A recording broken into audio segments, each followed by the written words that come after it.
Ladies and gentlemen, welcome on into another episode, another week of Fantasy Daily, and we are ready to roll into another series of shows. It is Sleeper Week, and I am too excited to get into the sleepers for this season.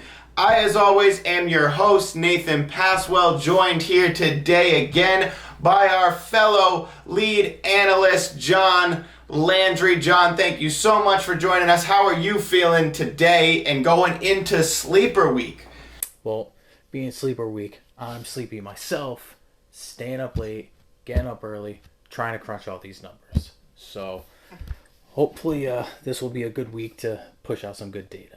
Yeah, this week's sleepers, or this year's sleepers confirmed, are definitely me and John pushing double time trying to get these shows out to you. And if you guys have missed it, last week was the Draft or Pass series with quarterback all the way down to tight end, followed up by the mock draft. And we are going to talk about some of those players that we actually took in the mock draft sometimes this week, because we always want to take our players in those drafts. So you got a sneak peek of it there. And as we go along approaching draft season, you're going to get to hear us elaborate a lot more on these players.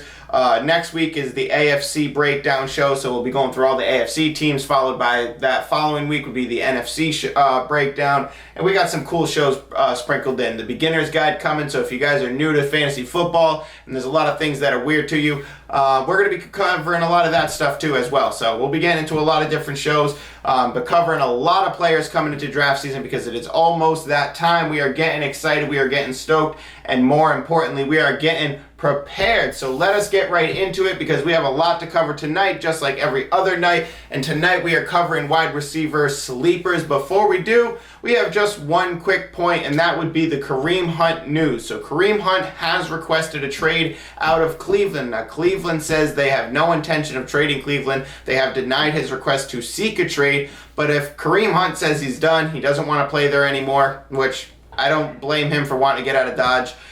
I do believe that at some point in time, Kareem Hunt is going to get traded. If and when that happens, we'll address it on the show, but early indications, and if you want to react in a dynasty league or kind of, adjust your draft rankings, your pre-draft rankings, and we'll talk about them more as we go. But this obviously gives Nick Chubb a big bump up. I do expect Kareem Hunt to get traded at some point. He might sit the entire season. That would be unfortunate for him to sit an entire season behind Cleveland, but that's what Cleveland does.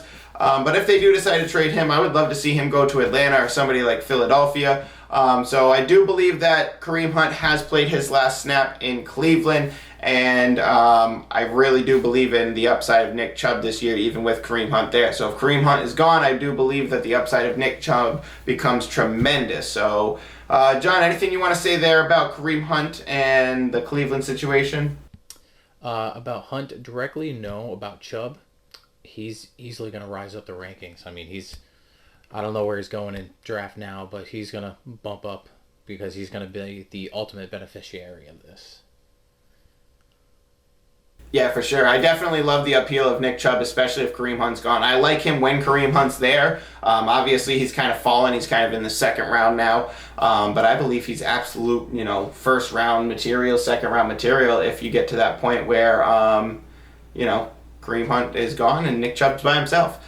Alrighty, so that's all the quick points that we want to cover today. Not much Jimmy G news. I'm expecting Jimmy G news. I'm just kind of prefacing that, as much as they say they're not interested in trading him and they're in no rush. I don't believe it. I believe that they want to move on to Trey Lance, and they're going to hopefully do something before trade deadline this year, maybe even before the season. So we are getting into wide receiver sleepers. Now on this show, we have 3 each for you. Obviously, we will be getting into a lot more players that we like as the season goes on.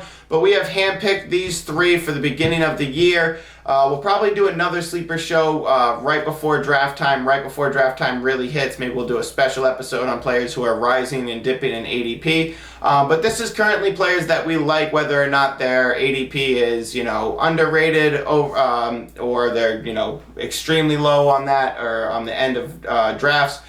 But these are all the players that we like as far as sleepers, players that could return value that they're not currently being drafted at. So we have 3 each for you, and John, I am going to let you open up the floor here to talk about your first wide receiver sleeper for the 2022 season. Yeah, so I'm going to start off with, maybe you can see him on the screen. I mean, I can see him. You're a little far away. But I want to go with wide receiver for the New York Giants, Gadarius Tony. His ADP right now is 116.7. The .7, who cares about that? He's about late 10th round. So you already have drafted your starters by then. So he's a solid bench option with great upside. He's got such a great speed and burst. I think he ran a 4.43 for 40. Last year he didn't have a lot of play time, but he had a game of 13 targets, 10 receptions, 189 yards. To me, that tells me when he can get the workload, he can produce. The one downside on the biggest part of this is Daniel Jones. Nobody knows why Giants picked him in the 6th. Made a big mistake. They went from Eli Manning to Eli Manning Jr. What's nice is now he has a new coaching staff, so maybe that'll help push everybody in the right direction. Regarding the other receivers on his team, Galladay not really having much chemistry with Jones. And then we have Sterling Shepard, who I think is on the PUP. So right now, Kadarius Tony, wide receiver 1, going in late 10th round. Easy draft for me. Easy, willing to pick him up for 10th. Good for flyer weeks. Yeah, I feel good about Kadarius Tony this year. Yeah, and it really does just come down to your gripes and, him playing for the Giants, him playing for Daniel Jones. So in the off chance that he does miraculously get Jimmy G, which is kind of the rumor mill that they're the front runners to get Jimmy G if a trade does go down. But if he does happen to get traded and Kadarius Tony finds himself with a quarterback who's competent, I do think he has the skill for it. We saw a lot of times last year with Kadarius Tony where he was wide open or he was burning defensive backs. He was making great offensive plays as a wide receiver, doing exactly what he needed to do, and then the ball just didn't come to him. So he's following his routes. He's following what he needs to be doing, and hopefully the ball starts coming his way. But if he does, I do believe in the talent and the potential of somebody like Gadarius Tony in that offense. Obviously, I still like Sterling Shepard. I'm still hoping that Sterling Shepard is who he was before the injury. But I do believe that Gadarius Tony himself on any other team would be an absolute, unstoppable wide receiver 1. So I do like Gadarius Tony a lot. I think his team's the only thing hurting him. So I do like the pick, John. Sip time. Moving on to my first wide receiver sleeper of the 2022 season. And now this is kind of the low-hanging fruit, and that's why I'm grabbing him first. But there is a reason I'm grabbing him first, because he is going currently in the 5th round. I don't know if he's going to rise or fall from there. I would imagine that at some point he's going to fall maybe back into the 6th round. But he's currently going with players like DK Metcalf, DJ Moore, Jerry Jeudy, Mike Williams, Amari Cooper, Allen Robinson, and Brandon Cooks. So as much as I love Brandon Cooks, these names that are all around this player are all what we'll call names in a hat. This is the area of wide receiver where it becomes really, you're trying to put together something that you want to feel good about, but you're not exactly sure, so you're kind of taking that flyer player. But this is the time in the draft where you really need somebody who's either your wide receiver 2 or wide receiver 3, so somebody who's going to be a sure bet. And I do believe this player is going to be a sure bet for the entire 2022 season, and that is Cortland Sutton. Every time I get to this spot in drafts, I see Mike Williams, Amari Cooper, DK Metcalf going first, and around all of these players is just doubt and concern for me for them to be a, absolutely dominant PPR wide receiver 1 that you want to play every single week outside of Cortland Sutton. So to me, he's a sleeper in the 5th round because I do consider him to be a standout in that crowd. For him to kind of slip into drafts and kind of sit there, and he might even fall below those guys with Allen Robinson and Brandon Cooks rising up the draft rankings. I do believe that he's kind of being forgotten about and kind of left to the side as an extra guy in that round where he should be the player that you are looking at. So in 2019, Sutton finished as the wide receiver 19. He had Flacco for 8 weeks that year, and then he had just a carousel of quarterbacks at the end of the season. So it was complete chaos there for him. He was able to finish as the wide receiver 19. In 2020 tore his ACL, wasn't able to play all the whole season, or wasn't able to play the season. I think he only played 1 week that season. But in 2021, he comes back and he plays all 17 games. And on 58 receptions, he had 776 yards. Only 2 touchdowns, but he was 13.8 yards after catch. And that is just an absurd number for somebody who just got Russell Wilson as their quarterback. So I'm absolutely enamored with the ability for Cortland Sutton to become the Tyler Lockett for Russell Wilson. And if anybody remembers, before DK Metcalf got to Seattle, the Tyler Lockett and Russell Wilson phenomenon that we had, where Tyler Lockett became such a hot player that you wanted to put on your team every single week. He was winning weeks for players who had him in their flex spot for a couple weeks, and then all of a sudden he was winning weeks over and over and over again. So I do believe Tyler Lockett has that potential. I mean, Cortland Sutton has that potential to be that player for Russell Wilson, and I do really expect it to be eerily similar to exactly what they had right there. So I'm very excited to see that happen. I think that Cortland Sutton could rise into the ranks of getting Cooper Kupp's size targets and usage, and I really want to be there when that happens, because I don't believe in the immediate connection between Jerry Jeudy and Russell Wilson. I think Jerry Jeudy's going to get his. He's going to be the big play guy, but when it comes to possession, when it comes to getting the ball and loading up on targets and loading up on touchdowns, I believe it's going to be Cortland Sutton with Russell Wilson. So, John, that's my argument. That's my argument for Cortland Sutton. I forgot to play my slide. But what say you with your next wide receiver for the 2022 season? Before I move on to that, I want to point out that Cortland Sutton is taller and heavier, which is better for a receiver. So, going in the 5th round above DK Metcalf, who just got a huge downgrade at quarterback, it's insulting to the receivers in Denver. But right, and you're pointing out that Cortland Sutton is bigger than Tyler Lockett, correct? Oh, I'm certain. Let me fact check that, but I feel like Lockett is like 5. I wasn't sure if you were saying he was bigger than Tyler Lockett or Jerry Jeudy, and I was like, no, dude, Jerry Jeudy's massive. So yeah, Jerry Jeudy is 6'1", 193. Tyler Lockett is 5'10", 182. Cortland Sutton is 6'4", 216. That's a big dude. So he's big. He's taller than Jerry Jeudy? Than Jerry Jeudy. I had to double check that because I couldn't believe that when I first saw it. I can't believe that either. But I just believe. But you can see it in the way that Cortland Sutton plays. That he plays like a Tyler Lockett player. Even if he's bigger than that, he plays like that style of player. Where he can get those. So the tall dude playing a slot, it's slot or even a Z.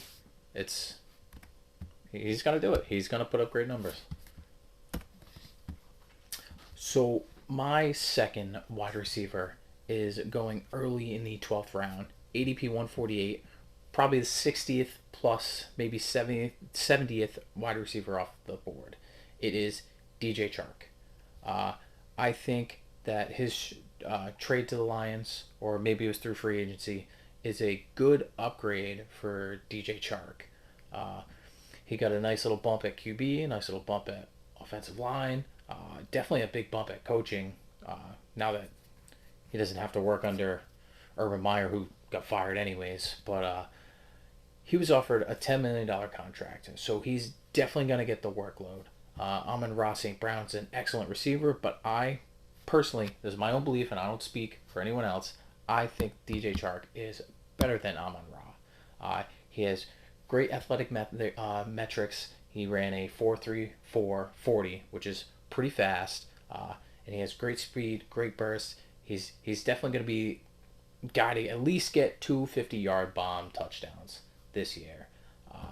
And looking at his history, he finished as PPR 17 in 2019. I believe that was under Gardner Minshew, who's a decent quarterback. But after that, 49, he had a carousel of quarterbacks. Last year, broken ankle, couldn't put up anything. But I believe that going in the 12th round, you have potential to grab him even in the 8th round and get that return on investment, because he's gonna get work from Jared Goff. So that's why I feel DJ Chark would be a good choice and is a nice wide receiver sleeper. And I think especially on that team with Dan Quinn, it really is anybody's gambit when it comes to wide receiver anymore. You know what I mean? You have Amon-Ra St. Brown, you have TJ Hawkinson, DJ Chark there is getting really positive reviews out of camp right now. So it really is anybody game. And when we talk about ADP like we did last week on the show, when we're talking about who you're going to get, you have to pay a big price to get Amon-Ra St. Brown or TJ Hawkinson in comparison to DJ Chark. So if DJ Chark does emerge as that wide receiver 1 over there, and Goof is throwing him the ball well enough, then he's going to be he's going to be worth it. And we remember back in the days, like you said, with Minshew, where he was really the guy. Besides then, he's had kind of a carousel of, everything that happens around him and situations never really lined up for him. So I do like the situation for DJ Chark. I do believe that they're paying him to be that guy, and he could absolutely be that guy.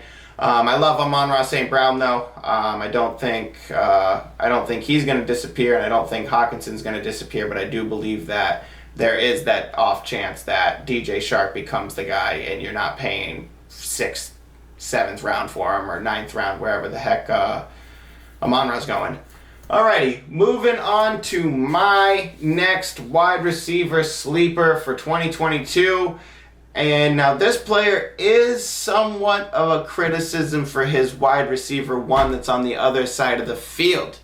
And my wide receiver sleeper is Gabriel Davis. Now the reason this is some criticism for Stephon Diggs is Diggs last year finished as the wide receiver 7 and is currently going before CeeDee. So I'm not throwing away Stephon Diggs, but I am not buying into the hype, and I don't believe the excitement and talent match the fantasy excitement that there is right now for Stephon Diggs. We all know he's incredible. We all know that him and Josh Allen have this incredible rapport, but I don't see the fantasy output, and in somebody who has had Stephon Diggs in multiple leagues, in multiple different seasons, I don't see the fantasy output that everybody's running towards right now in those early rounds. So for me personally, drafting Stephon Diggs before CeeDee is absolutely criminal to me. But moving on more into my argument of Gabriel Davis and Josh Allen are a big reason why I love the Gabriel Davis sleeper here. There's no question that Diggs is the number 1, and he's going to give you the amazing consistency. Go ahead and draft him, not before CeeDee. But Gabriel Davis is going way too low for what he will sure give back in fantasy this season. He is definitely, in my opinion, going to be one of the most underrated sleepers in wide receiver. At wide receiver, Gabriel Davis is going to be one of the most underrated players to grab. Josh Allen has the ability to support 2 top-end wide receivers, and up until now, I don't think he's had anybody who actually carries the consistency to be the wide receiver 2 next to Stephon Diggs. Now, we remember the Kansas City game. Gabriel Davis absolutely went off. So if you look at his 17-game pace from last season, if you look at his stats, you don't see those games in the playoffs. You don't see how clutch Gabe Davis was in the last 2 games of the season. When they played New England, he was only 2 targets for 41, but he had the touchdown. In the game against Kansas City, he had 10 targets for 8 receptions, 201 yards, and 4 touchdowns. He absolutely went off. I do believe that game is not an outlier. That was him solidifying himself as the number 2 wide receiver in that offense. He played all the end of season to get to that point. He finally started lighting it up, and he is the clear-cut wide receiver 2. And outside of Dawson Knox, no one really jumps off the page for Buffalo who can actually do it. So the emergence of a 23-year-old wide receiver with Josh Allen seems way too likely right now, and Davis is often forgot about in drafts. He's currently going round 7, which means he's kind of, in that hat round like we've been talking about in between round 6. So that 5, 6, 7 tier, there's a lot of good wide receivers, and you're trying to find the gold inside that kind of pot. And I believe that Gabriel Davis, especially when you're, all I have to do is say Josh Allen. The wide receiver 2 to Josh Allen, or to Stephon Diggs, and it's Josh Allen's wide receiver 2. He's going to be effective. He's going to be the guy, and I do believe that those flashes that we saw last year were the promise of saying Gabriel Davis is going to be the new wide receiver 2 for that team, and he's going to steal some targets. I think he's going to demand some targets, and it's nice to see somebody so young actually get up in there and actually be that guy for the team, because if he is consistent for a while, they just got Diggs for a long time. Dawson Knox is still doing his thing. this team's going to be powerful offense for a long time. So I think Gabriel Davis is the next name to move up in sleepers, and I think he's going to be somebody we talk about in high-end draft rounds next year. Alrighty, John. So anything you want to say about Gabriel Davis before you move on? Yeah, his workload increased throughout the year. So like finishing at wide receiver 57 is not his true forecast. He clearly would have been at least a top 36. It's hard to get. I mean, Josh Allen can definitely support two top wide receivers throwing 645 times. And, you know, his playoff game is a clear-cut display of his ability. I know Diggs will always get the main focus of the defense, which leaves Davis open. I mean, I'm looking at the other receivers on the team. Jameson Crowder is really the only name that pops off. He's got experience, but even with all the years he's been in there, he's never been a top guy, so he's not going to steal any work. And then other than that, it's really names that don't mean anything to me. So going where he's going, outside of DeAndre Hopkins, Gabe Davis would easily be the pick here. All right, and my last wide receiver pick for sleepers this year is going to be somebody who got a lot of shade last year. And I blame that on the coaching staff and the early quarterback for the season. And that is Allen Robinson. He's going right at the end of the fifth round, about ADP 60. And that's the fifth round. He's going around Marquise Brown, Chris Godwin, Amari Cooper, Brandon Cooks. Right before that sixth round bump in receivers. And I think Allen Robinson is going to finish above his ADP. 2019 finished wide receiver 7. 2020 finished wide receiver 9. So he clearly has a talent there. Last year he was very misused, and that's why everyone has such a bad taste in their mouth, because when they're thinking Allen Robinson, they're thinking low numbers. What's his numbers last year? 66 targets, 38 receptions, 410 yards, 1 touchdown. That is wide receiver 4 number. And that's not how it's going to be this year. He got traded to the Rams. He got traded to where his quarterback is Matt Stafford, who loves to throw. He's a 5,000-yard thrower, throws 600 times, and I like that opportunity for Allen Robinson. He's likely going to play he's likely going to be the X receiver opposite the tight end. He's definitely going to burn some defenders on his way to nice big touchdowns. And Stafford's the kind of guy who will sit in the backfield for a couple extra seconds and throw that deep ball. And Robinson is going to be the one that pays off. From what I found, Rams throw the most inside the 10-yard line. So I also found that last season, the X receiver, which was a mix between Robert Woods, who will miss, and Odell Beckham, they threw to the X receiver 19 times within the 10-yard line, and that resulted in 10 touchdowns. So if that's Allen Robinson, that is gold to me. So I'm thinking he's going to finish well above ADP. I'm certain I'm going to end up with him on my team, even if I have to pay for it. What do you think, Nate? What are your thoughts on Allen Robinson?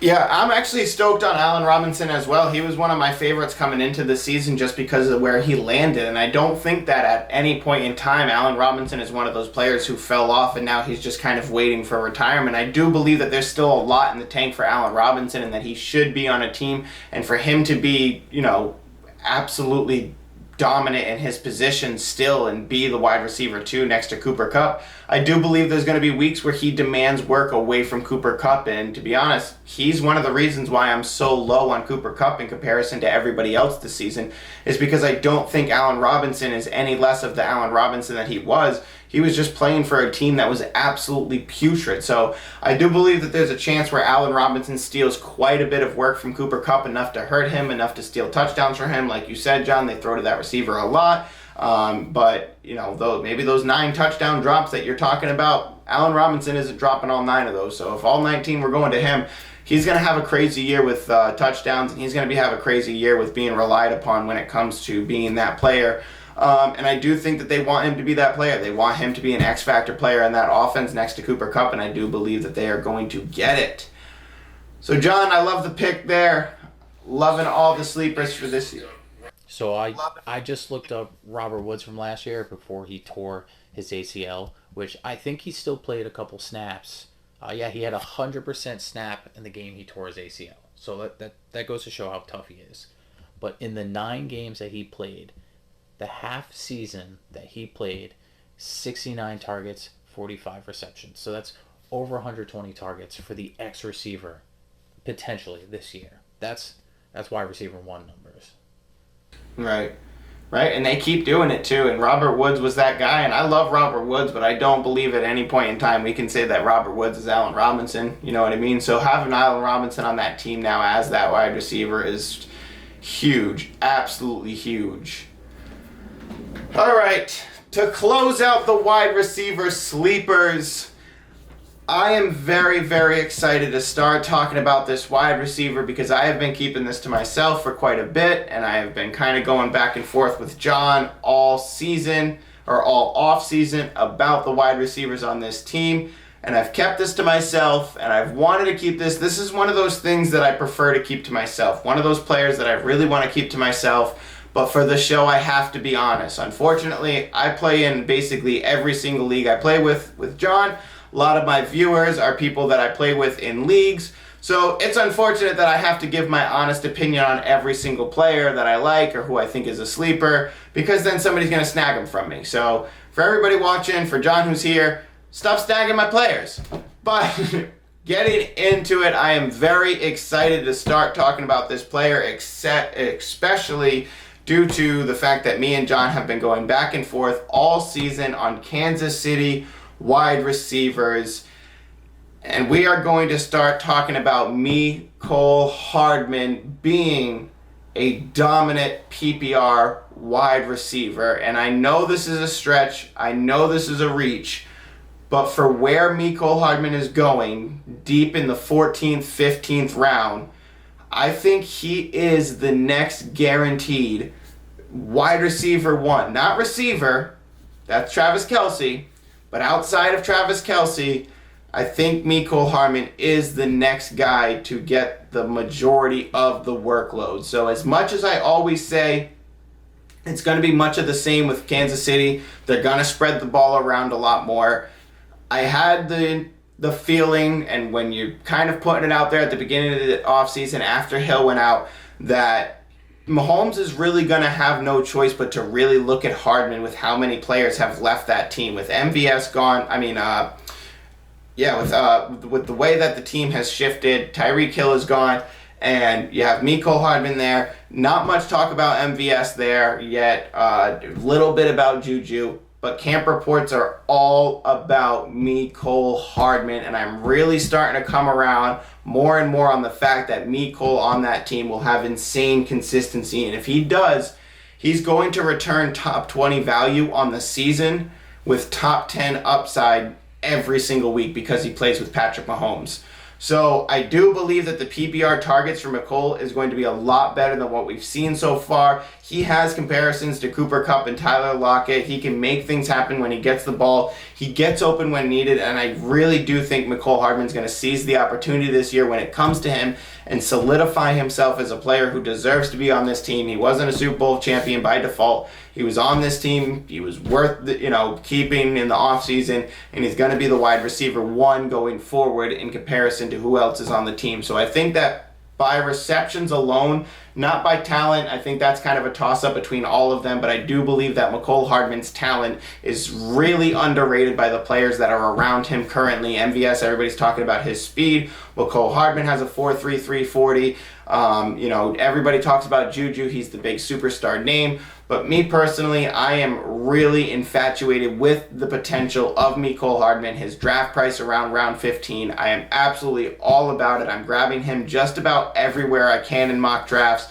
But I do believe that this is the season for Nicole to actually get dominated with touchdowns, PPR, and to be the number 2 behind Travis Kelce. And when you have Travis Kelce going on the inside, Nicole Hardman on the outside, Juju on a different side, and MVS kind of, playing whether he plays the slot or Nicole Hardman plays the slot. I'm not sure yet, or we're not sure yet. We're going to have to see. But I do believe that Nicole Hardman's going to get peppered with targets from Patrick Mahomes. He is a far more talented wide receiver than he's gotten credit for. And I'm very excited to see how Nicole Hardman plays this week. This season, not this week. So moving on. John, those are my 3. John has laid out his 3. Is there anything else you would like to add to this show before we close it out, my man? Whoa! Surprise, it's me all of a sudden, the next day from the future. So while editing last night's show, the Wide Receiver Sleeper Show, John Landry has accidentally deleted his ending to his show where he talks about Tyler Lockett and Geno Smith. Don't worry, we'll get that into the Running Back Sleeper Show coming tomorrow for you. But since John deleted it, it's only right that we fill that space with something. So John Landry and everybody, enjoy this compilation, this mini compilation of John Landry sitting in silence waiting for me to address him before we close out the show. Thanks so much.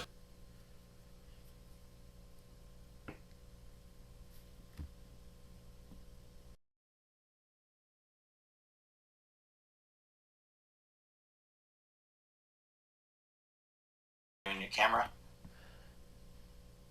No, the sleeper wasn't fucking working. Oh.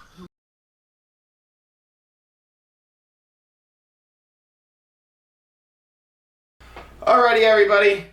But that is our show for this evening. I am exhausted. It has been a long weekend of prep and putting things together. We are filming this the night before you guys see it, so we are staying up late to make sure that you get the good information. I am exhausted, rambling over myself in words. I don't have enough water to keep myself going. I don't drink enough water. My own sign-off I'm not listening to. Ladies and gentlemen, thank you so much again for tuning in. We will be back tomorrow with the running back sleepers. Then on Wednesday we have tight end or quarterback, and then on Thursday we have tight end. Stay tuned for the rest of the week. We got plenty of good stuff coming this season. Thank you so much for joining us. We will see you tomorrow. Bye-bye.